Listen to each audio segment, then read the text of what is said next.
Okey, kita membincangkan topik kita hari ini ialah isteri yang terlalu berdikari. Kalau sebentar lagi kita ada menerima panggilan dari Puan Rahimah yang mengatakan alhamdulillah sangat positif, dia telah dididik untuk berdikari dari kecil dan hingga berumah tangga, dan suami pun banyak membantu. Agak positif di situ. Betul. Ya doktor. Tapi sebelum tu kita nak perkenalkan, kita ada seorang lagi rakan selebriti kita. Yang akan berkongsi tentang topik hari ini. Seorang selebriti yang juga berdikari. Isteri yang berdikari, ya. Alhamdulillah, Yat Hamzah. Assalamualaikum. Terima kasih kerana sudi bersama dengan kami. Ya, kami akan kupas kejap lagi ya tentang sisi berdikari Yat Hamzah. Okay, tapi sebelum tu kita akan pergi pada doktor. Pandangan doktor tentang apa yang dikongsikan oleh Puan Rahimah tadi. Okey, Puan Rahimah mencuba untuk melengkapkan apa yang dia tak lengkap. Pertama, dia melihat dari segi duit. Okay, dia tak melihat dari segi masa, tidak melihat dari segi bebanan, tidak melihat long term. Kalau maknanya setakat ini dia masih rasa selesa kerana kata gaji suaminya kecil. Jadi gaji kecil itu yang menyebabkan dia jadi berdikari sebab ada latihan dari awal. Tetapi gaji kecil itu juga boleh jadi masalah besar.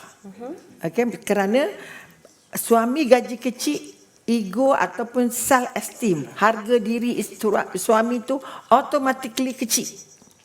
Dia akan kecil dari segi membuat keputusan, dia akan kecil daripada memberi cadangan, dia akan kecil dari segi apa bentuk sumbangan sebenar yang dia boleh bagi. Macam tadi mungkin tolong isi kuih, tolong itu, tolong ini, tolong itu, okey.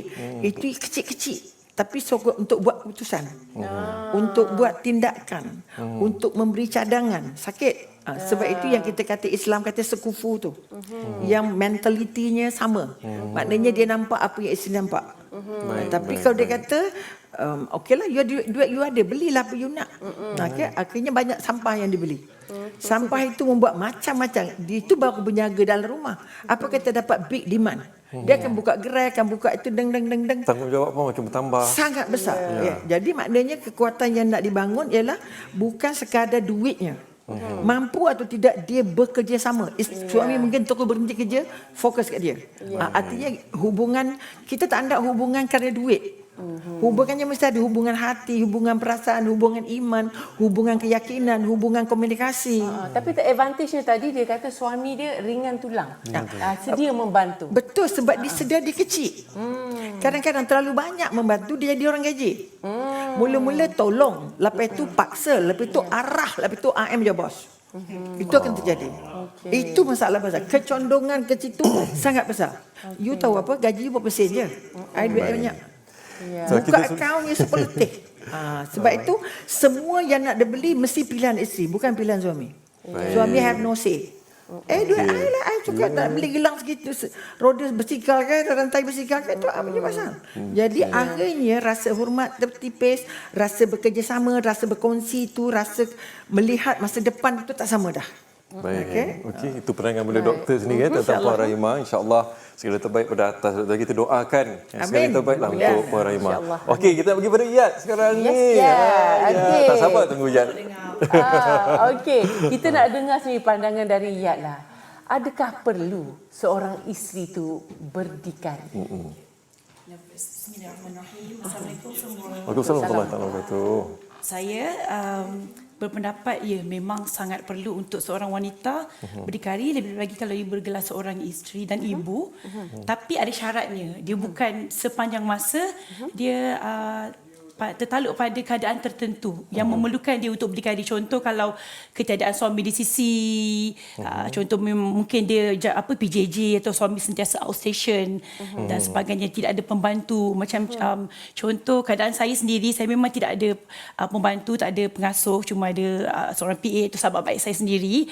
Jadi kalau suami saya selalu tak ada di rumah, memang boleh katakan setiap bulan outstation ni dalam rasanya besok lusa je nak terbang ke Syria dan pergi lama. Baru ni pun saya berpantang 2-3 minggu dia tak ada kat rumah. Jadi bila dalam keadaan macam ni, seorang isteri ni dia bagi saya dah jatuh wajib untuk dia berdikari. Dah jatuh wajib untuk saya berdikari sebab saya tak nak mengharap orang lain buat untuk saya.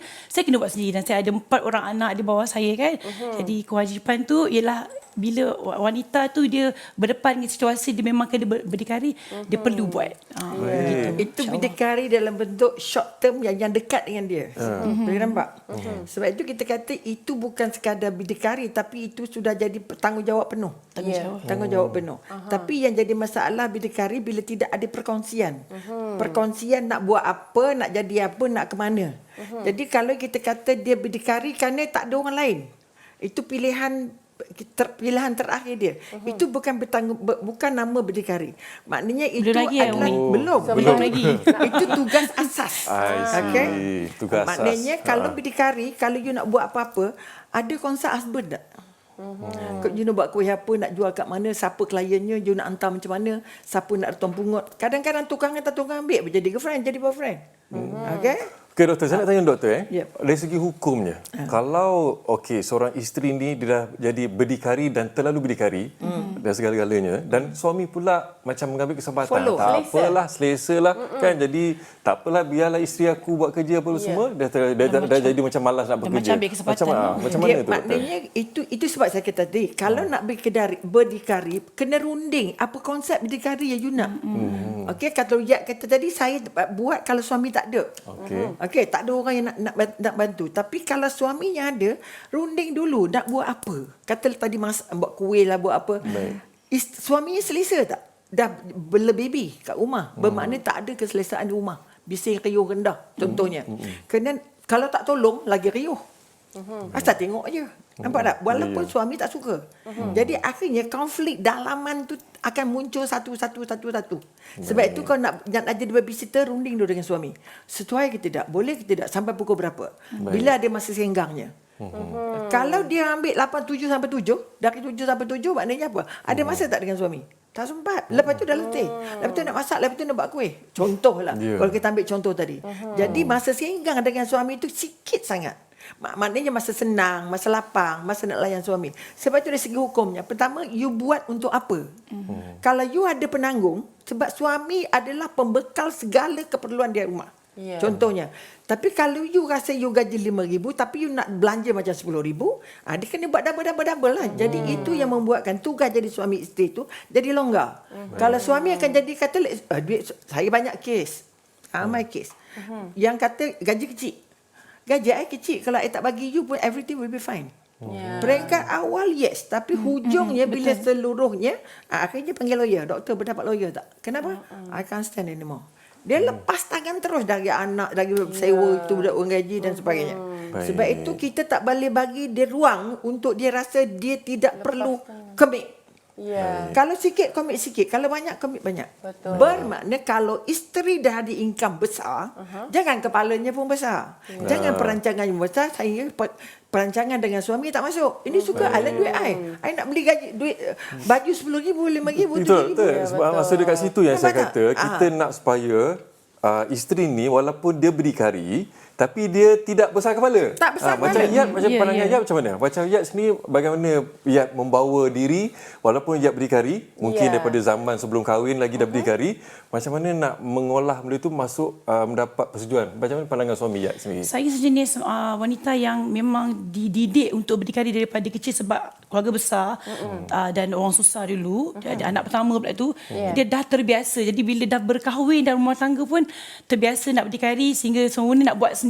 Dan saya tahu benda itu pada awalnya memang macam Umi kata, mula-mula macam tak berapa kisah atau macam tak apalah, saya boleh buat semua. Dan tapi kalau pihak suami itu jenis orang yang besar kepala, maknanya dia biarkan kita buat semua, akhirnya lama kelamaan kita rasa macam dia dah lama dalam perkahwinan, kita rasa macam sebenarnya aku seorang, umpama macam satu kapal, nak hoda, dia buat semua, tak ada pembantu, dia lah yang pegang steering kapal, dia lah yang bawa layar, dia lah yang buang saur dan sebagainya. So dia tenggelam kapal tu sebab dia sendiri buat, dia tak mampu. Dia akan sampai tahap dia akan penat.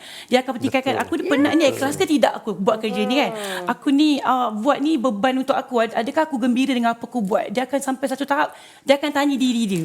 Dia tak nak sampai jadi macam tu. Sebab tu kita kena runding. Macam Umi kata, memang kalau dengan bila suami ada, kita kena suami kena sentiasa macam biarlah aku yang buat, ambil alih tugas. Ya, Dia nampak macam effort tukar itu. shift. Ya. Betul. Kalau macam Umi kata dia betul, bila suami tak ada, kita memang sebagai isteri kita memang Tanggungjawab kita memang in charge lah. Tapi kalau suami Baik. ada, biar suami ambil alih, insya-Allah. Masya Dan Allah. sebab itu Disebutkan- understanding, kalau saya tak ada, kalau saya ada. Kalau you buat kerja you dengan saya apa? Kerja I dengan you macam mana? Hubungan I dengan you macam mana? Masa rehat you dengan masa rehat I sama ke tak? Yang jadi clash bukan sebab duit so much. Tapi tak ada persamaan ni. Tak ada policy maker yang dikongsi bersama. Contoh. Jadi sebab duit kebanyakannya jadi modal paling besar untuk membuatkan kita rasa beza. Sekarang ni kita tak tahu masa depan macam mana kan. So kadang-kadang suami kita walaupun berkejaya tapi benda tu tak 100% secure. Saya tak setuju sebab kita sebagai suami, ketua keluarga. So ketua keluarga yang kena buat cari rezeki ni semua. Kita tak boleh harap sangat kepada suami. Sekarang ni kerja bukan nak kata secure, it's not like stable kan. Bila kita ada extra income, kita boleh bagi good education kepada anak-anak. Walaupun kita berdikari, tak semestinya kita tak boleh luangkan masa lebih kepada keluarga. Kita sit down dengan dia, so decide apa yang you buat, apa yang I buat. Ada balance dalam rumah tangga.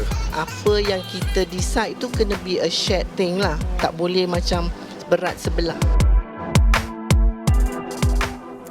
Banyak contoh-contoh yang dilihat di mana jikalau wanita itu terlalu bergantung kepada sang suami, tetapi kemudian sesuatu yang perkara yang Berlaku, berlaku, yang ni tiba-tiba. maka barulah dia nak mencari arah tuju baru. Jadi mereka takut. Jadi itu sebabnya mereka selalu berdikari pada awal. Jadi dengan alasan kalau apa-apa jadi senang. Contoh kalau apa-apa jadi tu apa? Apa-apa Contoh, jadi. apa-apa jadi tu apa? Perceraian berlaku. Perceraian ke, ataupun kan, tiba-tiba berpisah suami ke meninggal dan dunia. sebagainya. Kan? Okey, jadi apa pandangan doktor tentang Dari segi berdikari? kata kita melihat dari segi mentaliti, dia tak boleh isteri saja fikir yang tu. Dia mesti kongsi dengan suami. If anything happen to me, betul. apa yang terjadi pada saya atau terjadi pada awak. Kalau saya mati dulu, awak buat apa? Kalau awak mati dulu, saya buat apa? Rancangan masa depan. Apa persediaan kita? Ada tanah, ada share, ada hutang, ada duit, ada saving dan sebagainya. Kita tak boleh fikir seorang-seorang. Ya. Kalau you fikir seorang-seorang, apa guna sebenarnya? Jadi tiang tegak aja. Tapi saya nampak sekarang ni dalam keadaan kita bila doktor sentuh tentang perkara ni, sebenarnya saya yakin ramai yang mungkin tak berfikir tentang ke arah tu masih lagi bukan dalam peringkat perbincangan untuk memikirkan benda yang mungkin menakutkan, tetapi itu adalah fakta yang akan berlaku. Itu fakta dan realiti yang mesti ditemu. Kita akan jumpa benda tu. Baik. Sebab itu ada suami dia tak faham isteri dia. Ya. Okey, sampai satu kes tu saya rasa mula dia rasa I'm not the very good husband. So satu malam isterinya bangun dan bersolat. Suaminya dengar doa isterinya. Ya Allah, Tuhanku, aku bersyukur sangat-sangat kerana kamu bagi aku seorang suami yang sangat baik. Dan bantu aku untuk jadi seorang isteri yang baik untuk suami aku yang baik. Suami terus bangun, terduduk, terus fikir panjang, baru nak tanya apa masalah, apa nak buat, baru meranjang. Sebab dia tak pernah fikir komitmen dia tu besar. Dia tak pernah fikir sebab dia bukan baik sangat. Maknanya buat pergi kerja balik kerja, tapi rupanya isteri dia tetap kata dia suami yang baik. Walaupun dia banyak benda tak buat. Dia nangis, dia peluk isteri dia, minta maaf banyak, abang belum jadi isteri yang suami yang baik sebagaimana yang adik minta dengan doa. Dari situ baru tukar. Sebab itu kata you want to being old, you want to getting old. Dalam family. So you kata you getting old maknanya you go together. Okay? You being old maknanya you tak buat apa. Aku dah tua, tak boleh buat apa. Itu dia. Sebab itu dari segi mentaliti, dua-dua kena rancang. Dua-dua. Jangan kata dia bukan ingat, dia kan kisah, dia orang lelaki. Jangan. Tadi pendapat yang kata kita tak boleh harap sangat lelaki. Itu satu dilema yang paling sakit. Tu kita kena tepis tu. Kita ada pemanggil nampaknya doktor. Hari ini memang hot lah kita punya topik ni. Panas talian kita. Assalamualaikum. Di talian kita ada Puan Saadia. Assalamualaikum Puan Saadia. Puan Saadia. Okey, nampaknya terputus. kita akan cuba hubungi lagi. Baiklah, agak rancak di sini perbincangan kita ni. Jadi macam Iyat sendiri macam mana Iyat membawa satu keseimbangan dalam kehidupan rumah tangga ni antara Iyat dan juga suami supaya apa yang Pernah diceritakan oleh berbincang dengan doktor. suami tentang Perbincangan tu asas dalam rumah tangga, dan rumah tangga kita tahu satu perkongsian. Semua benda kena kongsi. Yang baik, yang buruk, yang masam, yang manis, semua kena kongsi. Macam Umi kata tadi, dia tak, saya memang berbincang, berkomunikasi, tapi tak sampai tahap yang macam tadi tu kan. Betul. Saya belajar Saya satu pun baru, sendiri benda yang tersedar baru. tau. Saya macam, Kita, aku tak Masya Allah, bincang je tabarakallah. benda ni. Ada benda yang baru saya bantu. Alhamdulillah, terima kasih Umi atas ilmu tu. Boleh dikongsikan dengan suami. Nanti dia pun sedang bekerja, nanti balik rumah. Selalu kami berkongsi sebelum kami tidur. Selalunya suami isteri kan. Tapi tak serius sebelum lah jadinya. tidur. Tapi memang begitulah. Dan bila ada masa untuk bersama dengan keluarga, contoh satu Ahad ataupun hari-hari tertentu lah. Kadang-kadang satu Ahad pun kita bekerja juga kan. Jadi bila ada waktu yang tertentu, kami akan kongsikan.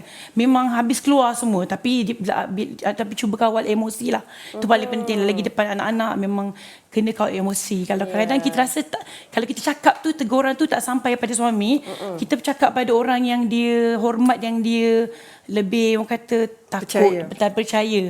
Jadi benda tu lebih menjadi pada suami saya lah. Selalu lelaki ni jenis yang tak boleh bagi bahasa tubuh tau. Macam kalau kita nak minta tolong atau nak sesuatu, jangan berkias. Kita kena cakap. Kena terus terang. Betul tak, Abang Norman?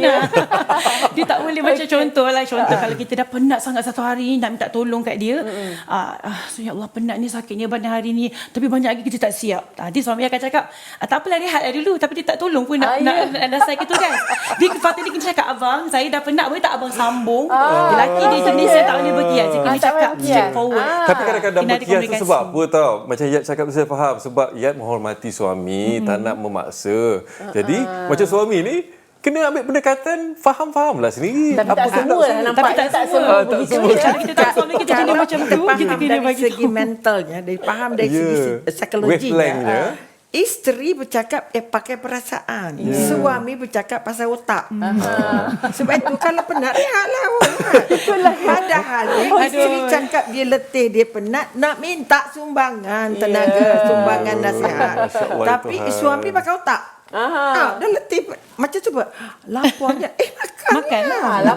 Orang lelaki simple. Tak payah kita kemas hari ni, esok kemas. Okey, kita dapat ada pemanggil kita, Puan Sadia. Dah dapat dihubungi.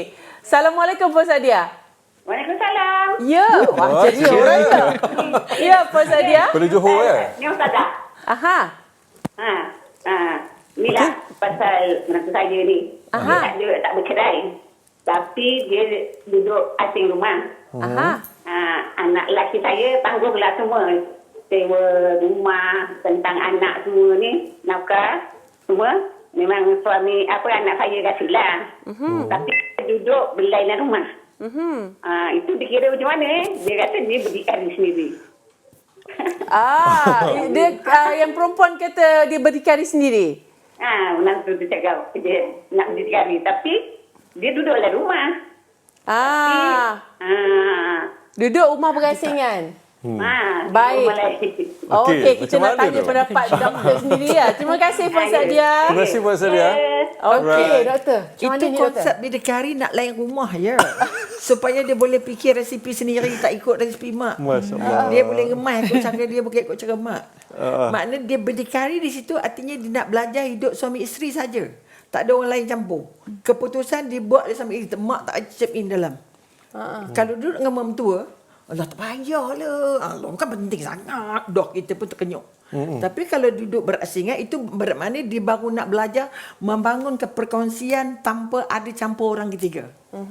Okay? Sebab itu kita kata kalau banyak nasihat salah, sikit nasihat salah, tak bagi nasihat pun salah. Oleh itu tolong sebagai mentua, tolong timbang-timbang. Jangan bagi nasihat kalau anak tak minta. Jangan hulur pertolongan kalau tak nampak jatuh. Boleh nampak? Sebab dia akan cangkuk bau kita. Tak apa, mak ada kan, mak ada. Minta je kat mak.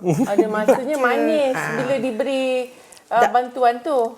Sebab itu kita kata bidikari dalam bentuk kata, kalaupun dia nak bagi pinjam, kita nak bagi pinjam, okey, nak bayar bila. Cakap kat suami.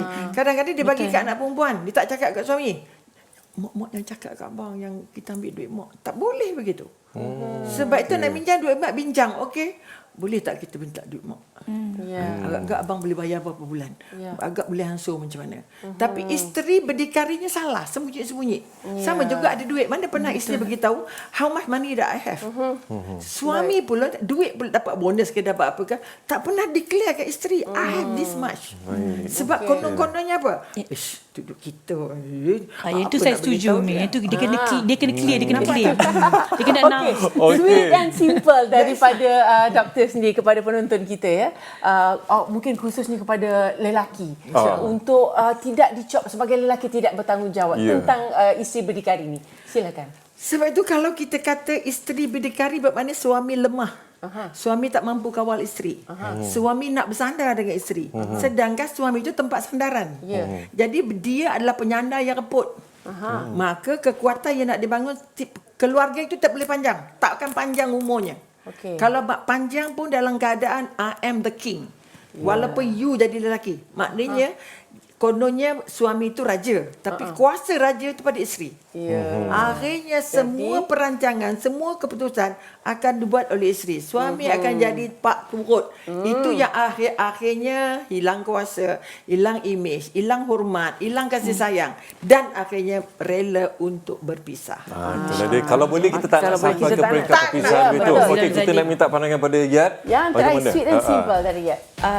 Lagi sekali saya tekankan kat sini, suami dengan isteri kalau tidak ada komunikasi yang baik, memang apa pun tak akan jadi. Dan kalau kita nak bantu dan berdikari pun biar berpada-pada. Kita buat apa pun dalam Islam, kita didik untuk berwasatiyah, iaitu berpada-pada, bersederhana. Sebab kalau kita terlampau lebih itu dan ini, dia akan dia akan ada keburukan yang menyusul.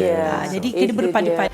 Macam mana suka ke hidup video ni? Jadi kalau suka, jangan lupa like, komen dan share. Okey, dan kalau tak nak ketinggalan akan ada lagi video-video menarik, jangan lupa subscribe YouTube Mingguan Wanita.